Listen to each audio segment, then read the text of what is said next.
యవ్వనులకు బలం ఎలాంటిదంటే అలంకారం. యవ్వనస్తులకి బలము అలంకారం. అదే ముసలి వారికి బలం ఉంటుందా? వయసు తగ్గే కొద్ది ఏమైపోతుందంట? బలము ఉడిగిపోతుంది. కానీ ఆత్మకు బలము ఉందా లేదా?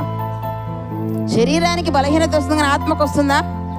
అందుకే పౌలు, పేతురు అందరూ ఏమన్నారు తెలుసా? 2 కొరింథీ 4:19 మా బాహ్య పురుషుడు దినదినము కృషించుచున్నాను, ఆంతర్య పురుషుడు ఏమవుతాడంట? నూతన పరచబడుతున్నాడు. ఎవరు? అంతరంగ పురుషుడు. ఈ బాహ్య పురుషుడు శరీరం ఏమైపోతుందంటే దినదినము కృషించిపోతున్నది, దీనికి బలం ఉడిగిపోతుంది. కానీ అంతరంగంలో ఉన్న ఆత్మకుంది. ఆత్మ ఎలా ఉంటుందంటే దినదినము నూతన పరచబడుతుందంటండి. మోషే 80 సంవత్సరాల వయసులో దేవుని దగ్గరకు వచ్చాడు. 80 సంవత్సరాల లాగున్నాడా? 6 లక్షల కాల్బలం కంటే ముందుగా ఈయనే నడుస్తున్నాడు. ఎంత బలం ఉండాలో చూడండి.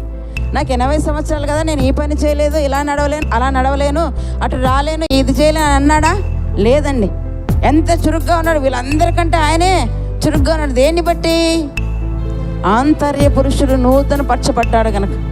కాలేబు కూడా అంటున్నాడు, 40 సంవత్సరాలు నాకు ఏ బలం ఉందో ఇప్పుడు నాకు 80 సంవత్సరాలు, ఇప్పుడు కూడా అంతే బలం ఉంది. నాకు బలం అయితే తగ్గలేదు.